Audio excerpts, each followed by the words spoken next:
So, what is New York City really? Is it a real place? Sometimes I'm not sure.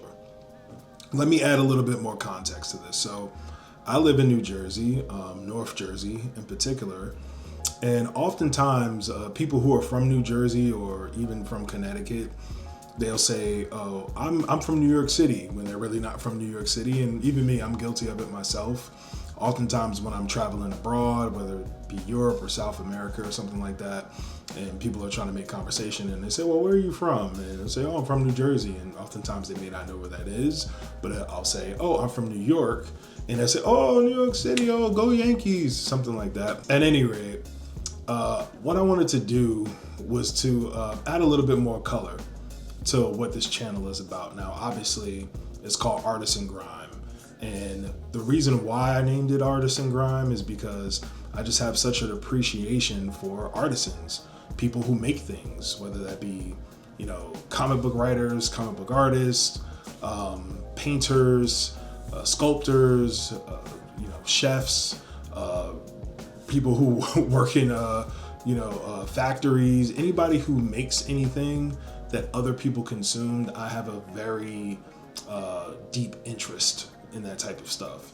So living next to New York City and working out of New York City in particular, you meet a lot of interesting characters, especially in the way that New York City is set up or whatever. And yep, I'm Omni card proud for my, my commuter needs and all that good stuff. But that's neither here nor there. I wanted to take this opportunity to shed light on a particular artist that I saw. Now, this is an interesting story. I was leaving work one of these days this past week, and I was, hopping on the subway, and I seen an artist with her art just kind of laid out very neatly on the floor of this subway. And it kind of caught my eye because, one, the subject matter caught my eye because she lent a lot to a lot of recent events that, have happened, especially amongst urban areas like Minnesota. So her artwork kind of reflected that. And then also on top of that, the way she painted just kind of, I don't want to say it spoke to me because it seems a little cliche, but it did. It resonated with me just because I thought that she had a lot of passion behind what she was painting, and I was very, very interested to get her story. Very young girl. She might, if she sees this, sorry for calling you a girl, I don't know how old you are, but you look younger than I did. But yeah, so essentially, her name is Tabitha, and she told me that she was from Minnesota. She came to New York to be an actor, but now she's, digging into her artwork. She went to art school. She's just kind of like being a vagabond right now at this point, which is pretty cool. So I asked her and I said, "Hey, would you be interested in, one, me buying one of your pieces? And two, would you also be interested in me just asking you a couple of questions while we're here? I just really want to know a little bit about you, what inspired your artwork, what inspired you to come from Minnesota to New York City." And she shared a few minutes with me, and I got a pretty good shots of her artwork. And it's one of those things that just stands out to you where you're like, hey, this is a very, hidden talent from this person. So, please enjoy these few minutes from my conversations with Tabitha in the subways of New York City. And who am I speaking with? Tabby. Tabby, where are you from? I'm from Minneapolis, Minnesota. Awesome. What brings you to New York? I'm here to pursue art. Awesome. My dreams. I love your artwork too. Like, what inspires this? It seems very, very, I don't know, like raw. Like very raw is the word I'm looking for. Well, I'm originally an actor, so I think that gives off the raw, vulnerable vibe. I think that when I paint, I really like to try a lot of weird things.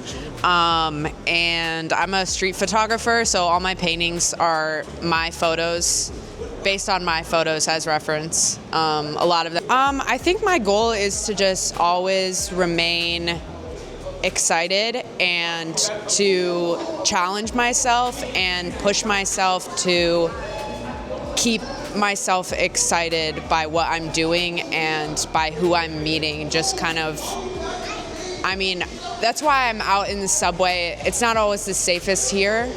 And, you know, you can have some like scary interactions sometimes with people, but I feel like if you aren't putting yourself out there, or if I'm not like trying to do something that's making me uncomfortable, then I never grow and I never am able to like learn new things. But yeah, that's what I want to do.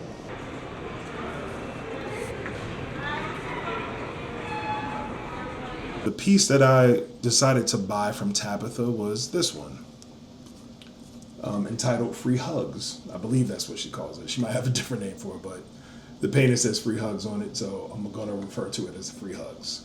But there is a true story behind this painting that people may or may not be familiar with. I won't go deep into it because it's kind of depressing, but it involves a young black boy who I believe was adopted by two white women.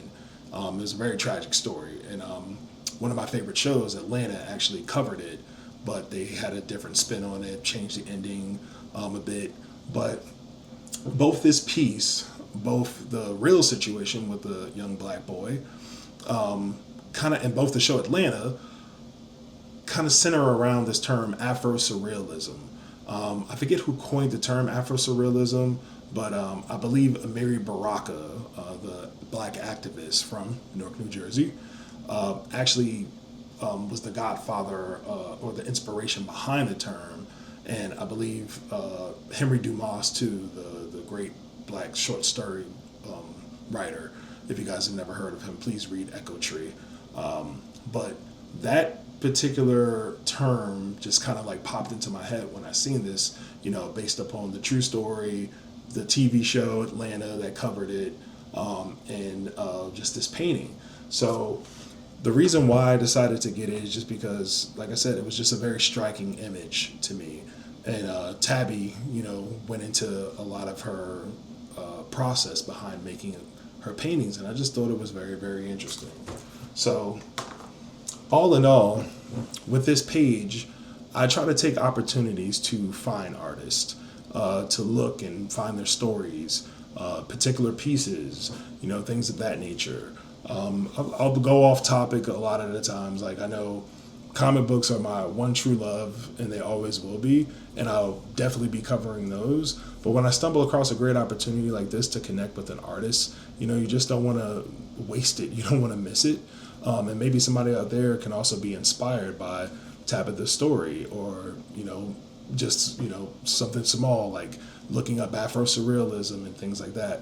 What I pride myself on, too, is just simply being a student of the game. You know, I am not an artist by trade. I am a comic book writer. I'll go into that somewhere down the line on this channel. But my appreciation for artisans is just something that has always been in me, and it's something that's growing day by day. And I just hope to share that with you guys as this channel progresses. So hope you enjoyed this episode. Have a good day.